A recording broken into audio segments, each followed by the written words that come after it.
Today is March 21st, 2007. We're visiting with retired Colonel Weldon Ramey. He was lifetime military, and he has an interesting story to share with us, especially related to World War II. Mr. Ramey, would you give us your complete name, please? Weldon Odell Ramey. And your place and date of birth? I was born in Van Buren, February 1st, 1926. Van Buren, Arkansas. I live in Alma now. And who your parents were, please? Well, my mother and father, my mother was born in Crawford County, Minnie Leona Ramey, Harwell Ramey, Harwell's maiden name. Lived here all of her life in Crawford County. My father was born in Oklahoma Territory, migrated to Arkansas, and met my mother while he was attending farming. And they married. Did they live around the Van Buren proper or in an outlying area? They lived near Kibler on a farm, and did some farming there and worked for farmers there. The good, rich bottomlands of Van Buren, Crawford County. And when it was hard to get a job farming, my father during the Great Depression, left farming and came into Van Buren and became a railroader.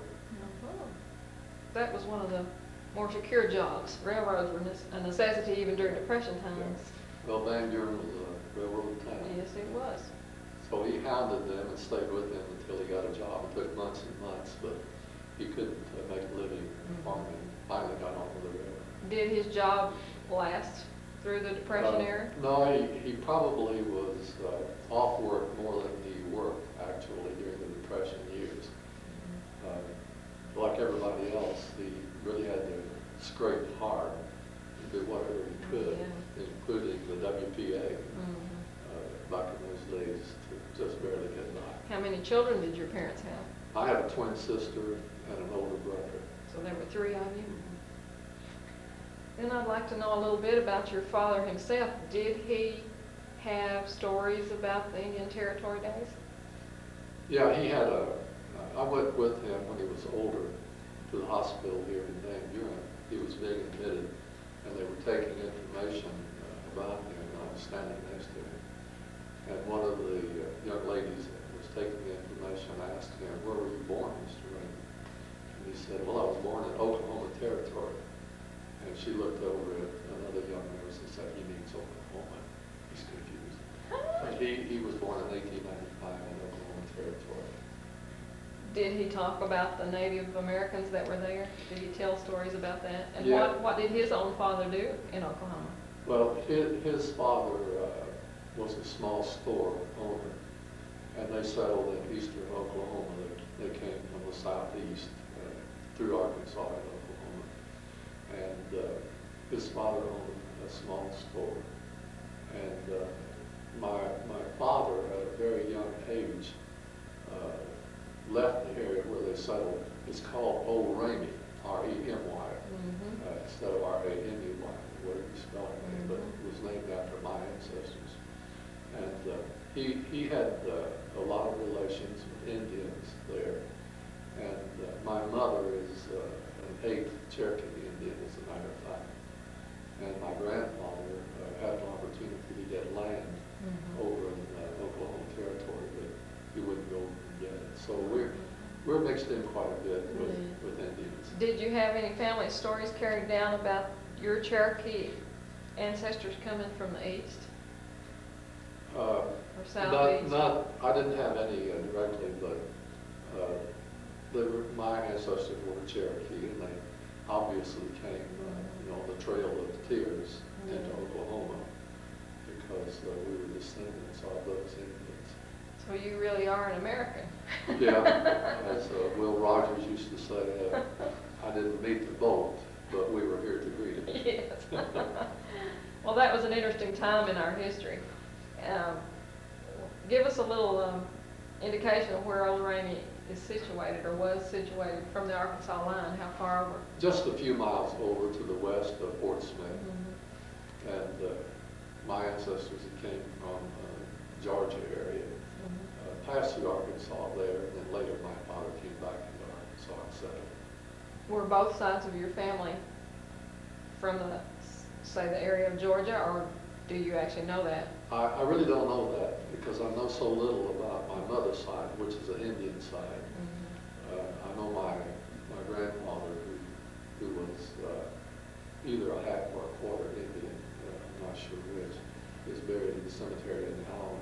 But I have no history going back beyond that. Well, it's interesting to connect what you live with what they lived. Yeah, So we like to it make is. that connection.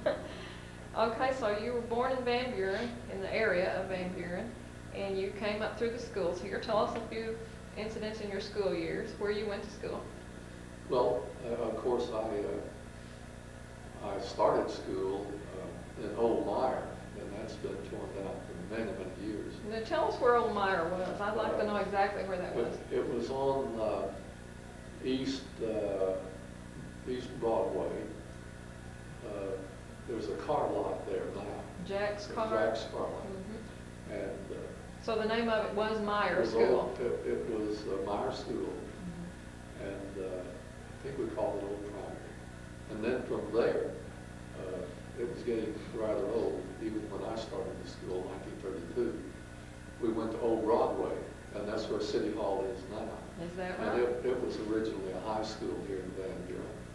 And it was getting so old that they had to build a new school, Sophia Mire, and close it down. Sophia Mire opened, as I recall, in 1935.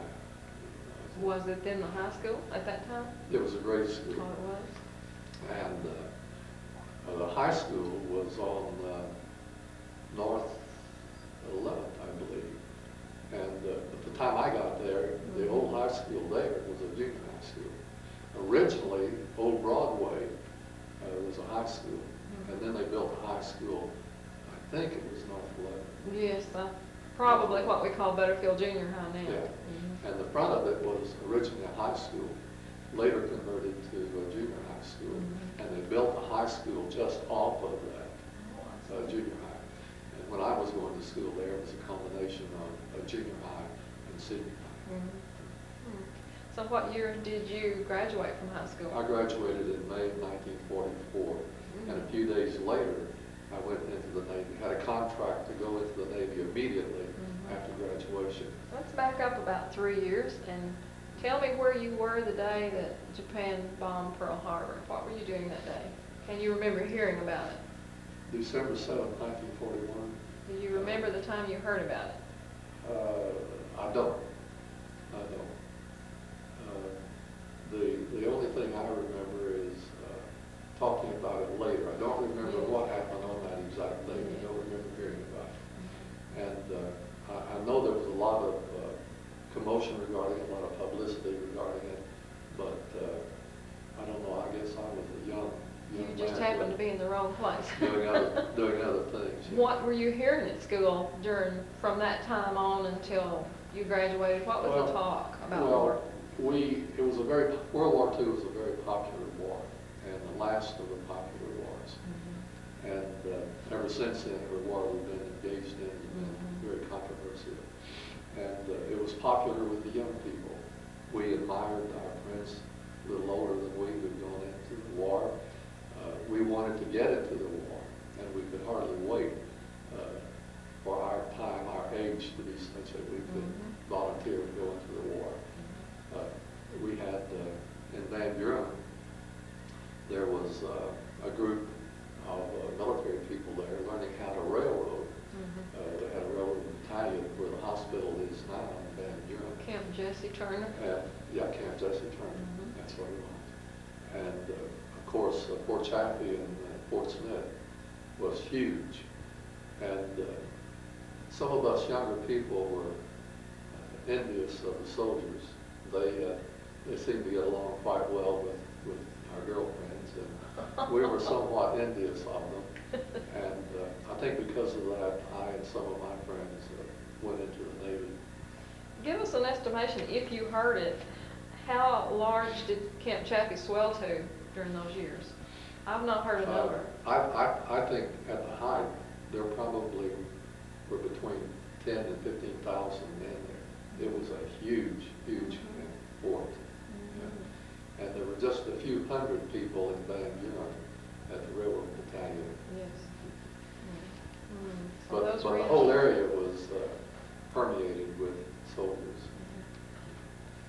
So you, the military had an arrangement in the schools that they could come in and sign you up or talk to you before graduation? Tell us a little about that. I don't remember, they perhaps had that arrangement, but most of us were so eager to get into World War II that we sought them out. We Yeah. went to the recruiters. We wanted to get in the war. We wanted to be a part of that war. At what age were you allowed to sign with the recruiter? Well, I was 17 when I signed with a recruiter and had my parents' permission, and with the understanding that I wouldn't be called until I graduated in May of 1944. So you weren't really with trepidation waiting that date, you were actually eager for it. We were my friends were eager to get into the war and to be a part of World War II.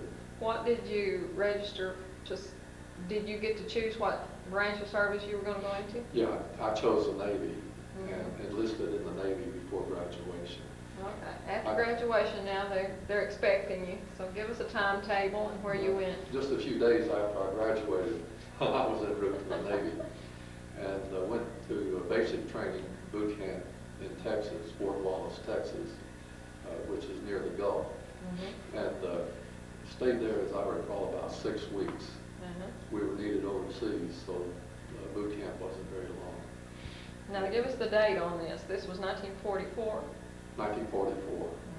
So in May of 1944. I went to boot camp in the Navy, and after 6 weeks of boot camp, left there and went to California in order to board a ship. I've been assigned a ship, and within 3 or 4 months of going into the Navy, I was aboard ship, ready to ship out to the Pacific. And that suited you fine. You were so eager to go. You were.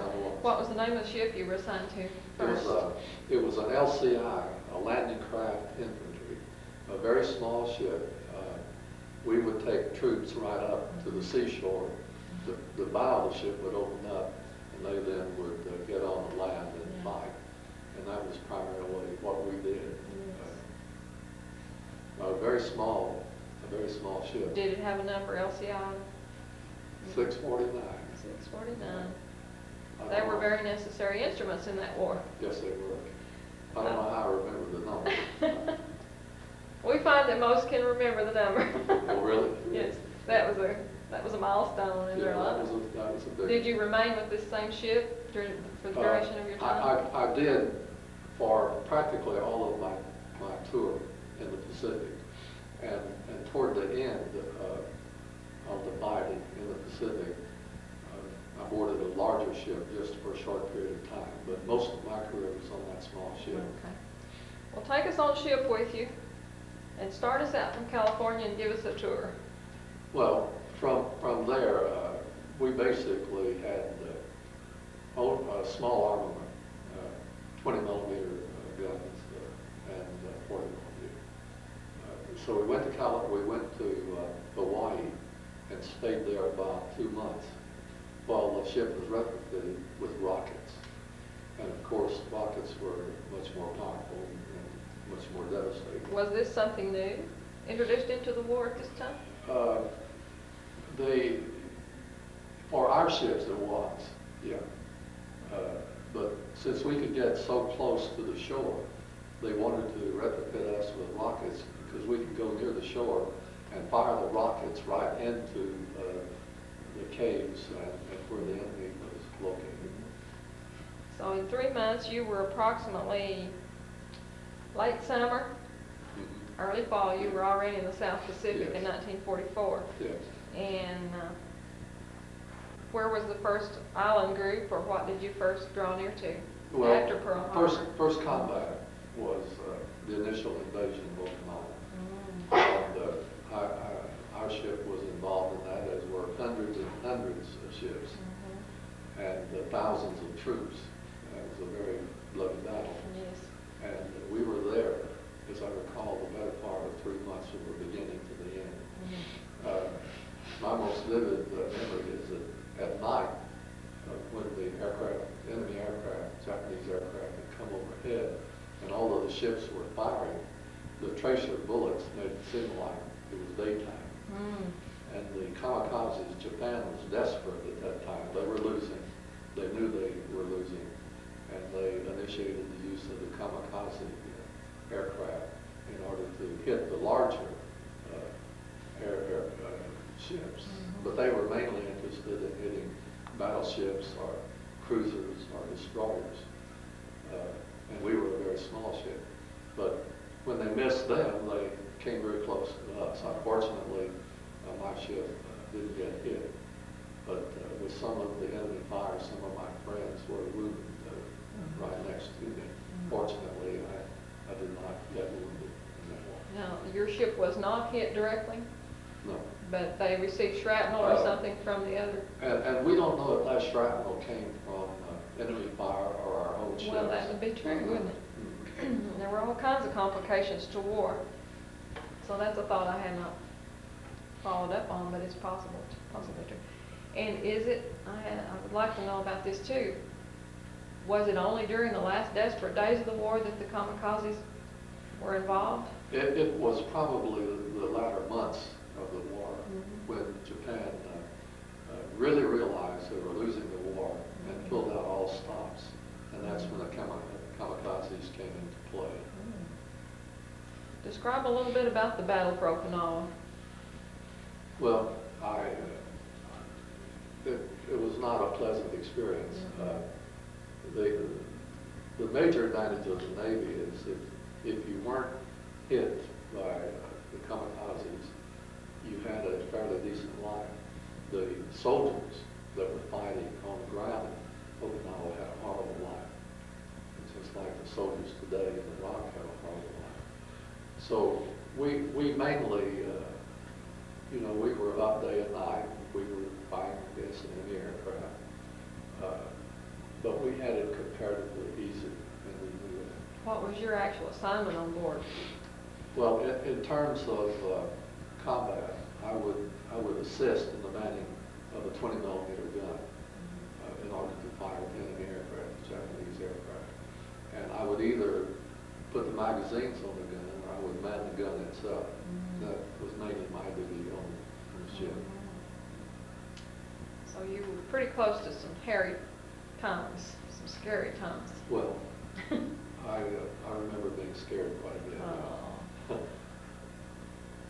Were the young men so eager to fight that they didn't give in to that fear, or was it a problem among the young men? Well, I think most of us during actual combat had fear. We didn't talk about it. We tried not to display it. But I think that most people my age had fear. It was a little more somber over there on the ship than it was at home, wishing you could go help. Yes. Yeah. I never regretted, my friends and I never regretted the fact that we got in combat and fought in combat. It's what we wanted to do, and we did it, and we were proud of it. Well, it was the mindset of that generation to sacrifice We for were your proud. country. We were proud that we were doing our part. It might have been a small part, but we were proud that we were doing it. How well did you see that those small parts meshed together to win the war? Well, Was quite frankly, I rarely ever talk about World War II, or I was in the Korean War and in Vietnam in that war.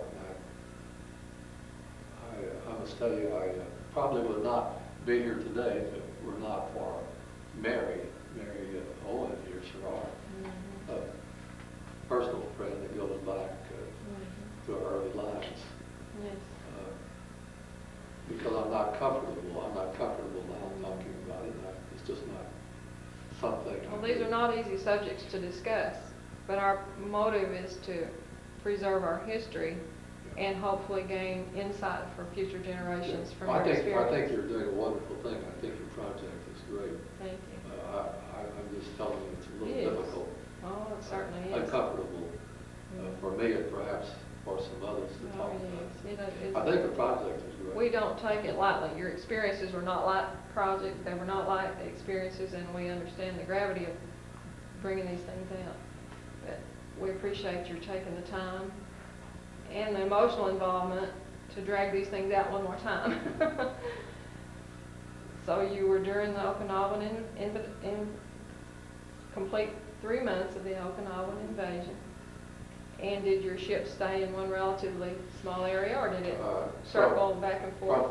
From there, we went to the Philippine Islands, and because we had the rockets on our ship, we went around the different islands firing where the people in intelligence believed the enemy was still located, and firing rockets into caves and other areas, but mainly caves, where they were located, where they were dug in. The war had not been terminated yet. So we didn't encounter any fire there, but we did a lot of firing into those caves and dugouts. Were you ever given what some of the sailors and soldiers call liberty, that you could go on to land? Well, at one time, when I left California going into the South Pacific, I went 5 months without setting foot on land. The only land for about a year, occasionally and rarely, but this would be months and months in between, we would get off and go on an island somewhere and relax a few hours. And the folks who drank beer would have beer too. What I'm interested in is to see if you saw firsthand the destruction of war on the land itself, on the islands, on the peoples themselves. I didn't. I was the entire time aboard ship. Later, I became an officer in the Air Force, and I was stationed in the Philippines, and I was able then to see the destruction that occurred of Bataan and Corregidor and places like that in the Philippines. But during World War II, I didn't see it. The war is drawing to a close. Japan realizes it's losing, and you've finally you've taken part in the securing of Okinawa. And there's something that's coming up pretty big. They're amassing a large contingent. Describe that for us and your part in that. Well, that created a lot of anxiety because we knew that even as a young sailor, the word had spread that we were being amassed in order to invade Japan. And even though we were pretty far down the chain as young sailors, we knew that would be very bloody and very costly in lives, and we were apprehensive about that. But just as we went to the South Pacific, and despite any fears or apprehensions, we did what we went there to do to the best of our ability, and we would do the same thing in Japan. We certainly were not looking forward to being a part of the invasion of Japan, because we knew that many of us would. What were the numbers that they were spreading around? Stories. We knew that hundreds of thousands of Americans would lose their lives, hundreds of thousands, because they were very fanatical. They had troops, just like we have troops today in Iraq. They're willing to give their lives in order to cause other opponents, the enemy, to die. And we knew that, and we were apprehensive about that. Did you think about also how many hundreds of thousands of the Japanese people themselves would die, the civilian population, during an invasion like that? Did you hear anything to that effect? I hope this doesn't sound cold or casual. I don't mean it that way. In combat, I think you become concerned about doing your job and staying alive and shooting and perhaps even killing the enemy. And I don't know anyone then or now likes to kill another human being. But I think in circumstances like that, I think self-preservation is pretty strong. And that's the instinct that keeps a soldier going. To stay alive. But I'm trying to, before the bombs were dropped, there was this possibility that we would be losing, you boys would be losing your lives. Hundreds of even thousands, as we said. Hundreds of thousands. Yeah. And then into the mainland, there would be great loss of life. You realized that was going to happen. Yeah. Until, did you have any inclinations that the government had some big thing that was going to happen? My friends and I did not have. No. That had been kept so secretive that I'm not even sure on our ships the officers knew about it. Now maybe some of the admirals did, but certainly down at my level, and even the officers down at that level had no idea about the atomic bomb. So you were sitting in a formation in Okinawa when the first bomb was dropped in Japan? Well, yes. Yeah. Were you far enough away that you didn't have any fallout or anything close? Yeah, we were. You were.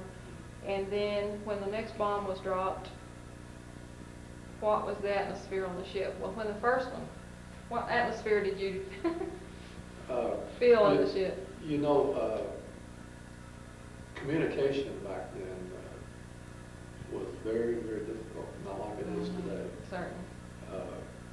Where someone right in Iraq is communicating directly back home with, on the internet. We didn't have any newspapers. We didn't have any radios. We would only get bits, just small bits and pieces of what was going on in the war.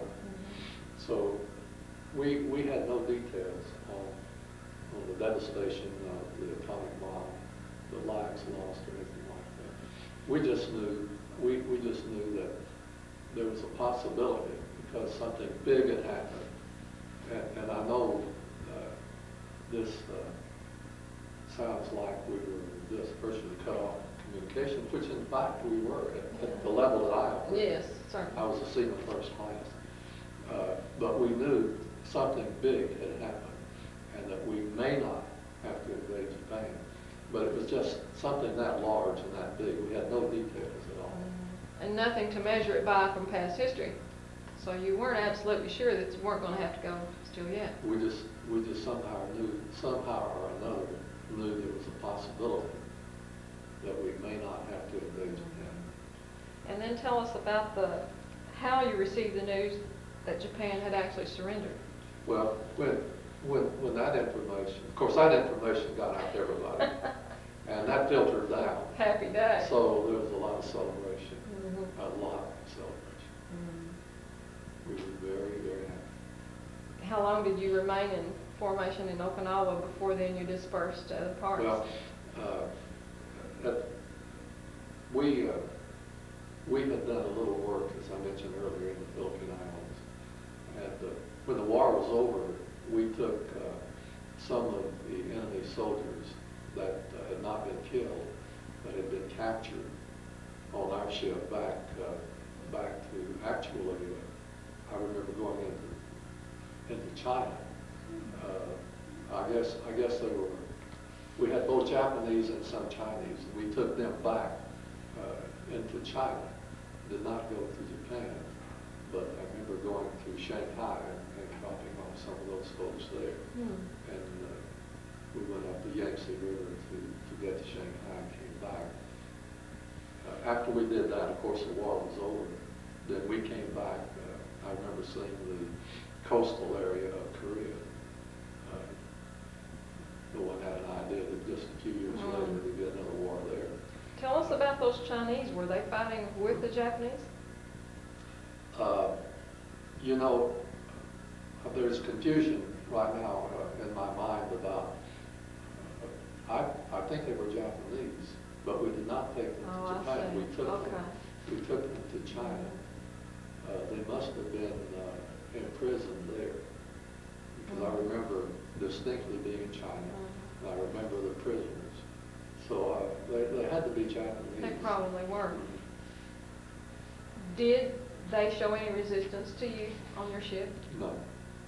They realized that they were completely whipped? Yes, they realized that, but they were heavily guarded too. Yeah. Just to prevent so any there was no resistance of any Yeah. kind. Yeah. What kind of physical condition did you find them to be in? Did you actually get close enough that you could tell if they were malnourished? I could see them very closely. They were slight people anyhow, so perhaps slightly emaciated, but not like the prisoners of war, the Americans, not how they were treated. We at least fed them and guarded them carefully, but treated them decently until we got them back. I would imagine that they felt almost unbelief to be treated humanely by their enemy. I'm sure they were, but at the same time, because of their culture, not to die in action but to be captured was an extremely difficult thing on their part, because they were taught to sacrifice their lives for the mother country, for Japan. So even though perhaps they felt relieved that they were getting at least some food and decent treatment, at the same time they were disgraced. Their spirit was completely broken, in other words. They were disgraced. That would have been a hard thing.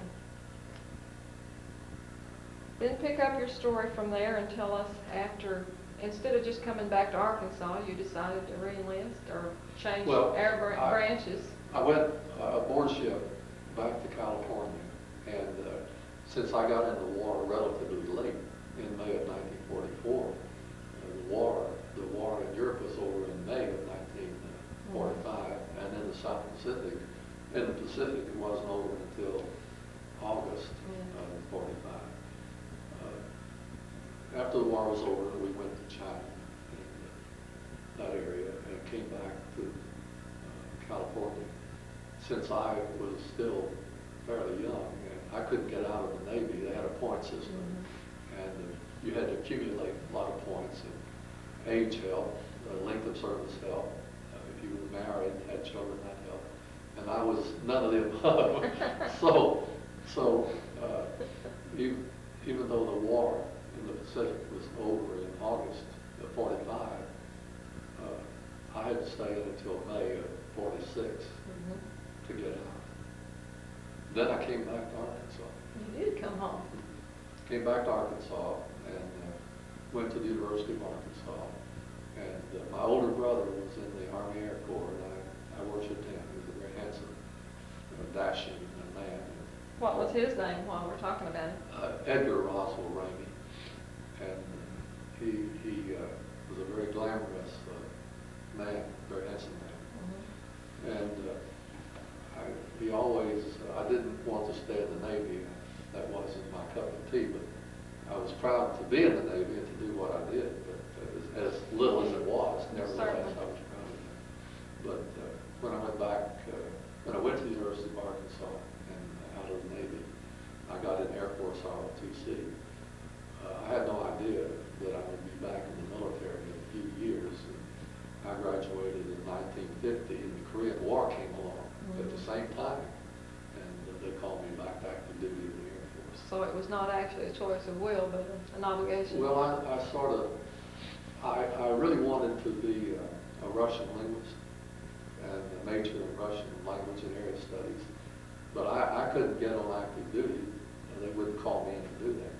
And coincidentally, when I got my commission as second lieutenant, they called me on active duty. I took the battery test, and they sent me to an encampment with Russians in North New York. Oh. So I accidentally accomplished what I wanted to anyhow. Stayed in that encampment for a year with Russians and some other Air Force personnel. Were you learning their language? Was that the purpose of the camp? They could speak. Many of them could not speak English at all. Some could speak a little. And the purpose was to be with them and both academically study Russian, but actually practice it with them. So I was there for a year and did fairly well with Russian. Well, was that something you put into service when you went into further duty? That I wanted to do. Were you able to use that then in your service years? Yeah, and then from that encampment, I was assigned back to the Philippines, and in intelligence, in psychological warfare. And as Russians would come through, a lot of Russians, when the revolution occurred in Russia, went to Manchuria, being Manchuria. And after World War II, they wanted to get out of there and go to South America or the United States. And many of them passed through Manila, and we did some interrogation and intelligence work. Well, that was an interesting turn of events. Yes, it was. And part of the psychological warfare, we went up to Korea during that war and worked with the Army in psychological warfare. Did you find use for your Russian among what you found in Korea? I eventually wound up in Air Force Security Service, which is part of the National Security Agency, and communications intelligence was our main thing, just like NSA today is in the very sophisticated communications intelligence. So the Russian came in handy later in my career also in the Air Force. Go ahead and give us an overview of your remaining military years and tell us then when you retired. Well, in intelligence, in Air Force Security Service, National Security Agency, mainly stationed around the Soviet Union in China. Did a tour in Turkey near the Black Sea, which is right, I can say this now, I couldn't before, on top of the Soviet Union's missile test ranges. And spent 2.5 years there. Came back to the United States for a brief time, then went to Italy with a large intelligence operation there under the National Security Agency, directed at Europe and the Soviet Union. And from there again came back to the United States. Spent a good bit of time overseas in foreign countries. I went to Vietnam in 1967 and came out of there a year later in 1968 and worked with the Air Force, the 7th Air Force Intelligence, and went forward into the forward lines with the Army on special assignments. Was there during the Tet Offensive, which you got me talking quite a bit, which was the worst part of the war. Yeah, The Tet Offensive. it's important material. And, got caught downtown Saigon when it occurred, and was very fortunate not to get killed, making my way back to the base. So those were difficult times, and I did see the results of some ground war there as well as an air war. Came back from there to Italy, and then served a tour there, came back to the United States, commanded an intelligence group in San Angelo, Texas, and retired from there in 1973. When did you become a colonel? I made colonel when I left Italy, coming back to the United States to Goodfellow Air Force Base. I didn't know it because I was en route, but when I got back to the United States, I had a friend call me from the Pentagon. I was in Chester, Arkansas. I don't know how he found me there, but he did, and told me I was on the colonel's list. So I went to Goodfellow Air Force Base in Texas for the last 2 years of my career and commanded a group there as a colonel, and enjoyed that very much. But after 3 wars and 26 years of active duty, I felt like I was ready to come home.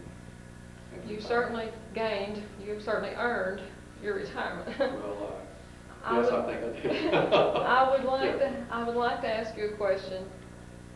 Dealing with security issues and seeing all the reports, top secret material that other people in the world will never know, how does that affect your relation to normal life? How are you able to relate to normal life, knowing all these humongous threats that are threats to the world's peace and our country's peace?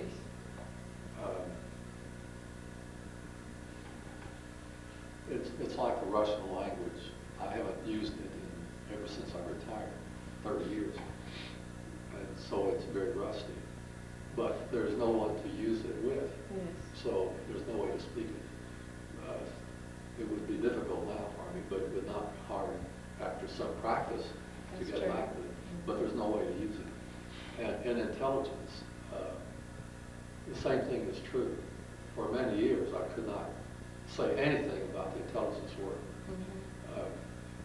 Then after, because I was still current on how the intelligence was gathered, where it was gathered, and how it was gathered. But after a certain number of years, I could talk generally about it. But again, there really is no one to talk with about that. No one's going to comprehend what you have to share. You sound like if you were to talk about it, which I've done practically none of, it would sound like, well, I've done more talking here than I have in the past 30 years about intelligence.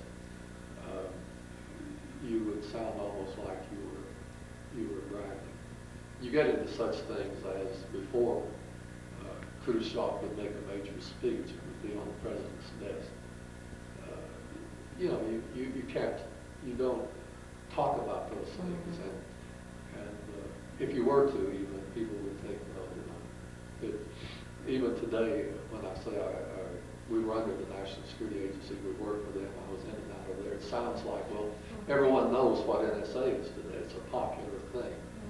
And the movies are made about NSA and spies, But during the Cold War years, though, it was almost a desperate grapple between world powers that to know that you had a part in that must be weighty to start with, but very rewarding to know that during those years that maybe what you did kept something major from happening. Yeah, it really was rewarding and very enjoyable and very challenging. It's just that I feel that way. I feel the satisfaction from it, a contribution from it, but I rarely ever mention it to anybody or talk about it. Another advantage to not talking so much about those weighty security issues is the paranoia that it would set off among the common people if we knew what you all dealt with all the time. Don't you think that's a true assessment? Well, I think we're living in an age now where people are very aware of, or many people are, of the National Security Agency, the FBI, and the Central Intelligence Agency. I think there should be a greater awareness on the part of the American people of what they do, maybe not the current details, but what they do and how they do it. And this fight is going on in Congress right now because if we don't know what they do, and we can't protect ourselves from excesses, and that's part of what's going on in Washington, D.C. now. Did NSA become excessive in what they were doing?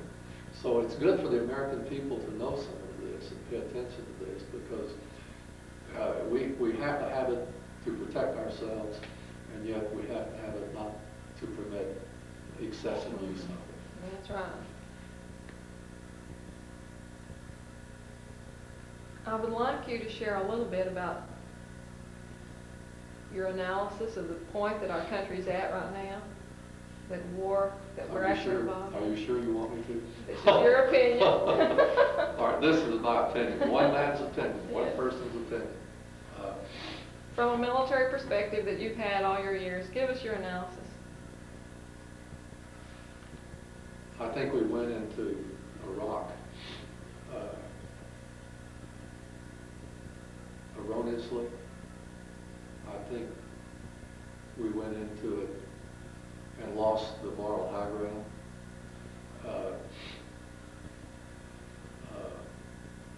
A good number of us didn't favor going in at first. It's not that we changed later. Did not favor going in at first. we were given the wrong reasons for invading Iraq. They proved to be not true. That means that for the first time, the use of preemptive strike, where America wages war on another country without being attacked first by that country, was not valid. There were no weapons of mass destruction there. They did not have the ability to deliver intercontinental ballistics missiles or even intermediate range that could go maybe 50 or 60 miles only. So we went into there for the wrong reasons, unfortunately. And I think that is sad for our country. Now, I can appreciate, after 26 years of military life and 3 wars, what the troops are doing there. I admire them. I don't know how they go back for a second and third tour, which I think is wrong also, but we don't have the troops to put in there overall. I admire them for what they're doing immensely, but I don't think we should have been there in the first place, and I think we should get out of there as quickly as possible. I think there is a civil war going on in Iraq, and some people believe that, and some people don't believe that. But I think we're fighting the Shiites on one hand, we're fighting the Sunnis on another hand. There are Al-Qaeda in there now that were not there earlier. We're fighting them. The countries around have taken issues in Iraq. Iran is Shiite, and they are involved in Iraq. Syrians are Sunnis. They're involved in Iraq. So we find that the countries around them, depending on their religion, are also involved in Iraq. And there are forces in there and factions in there.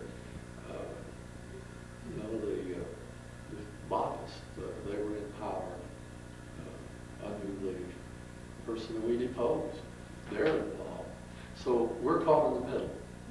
And the middle has been getting worse over the years. We've been in Iraq longer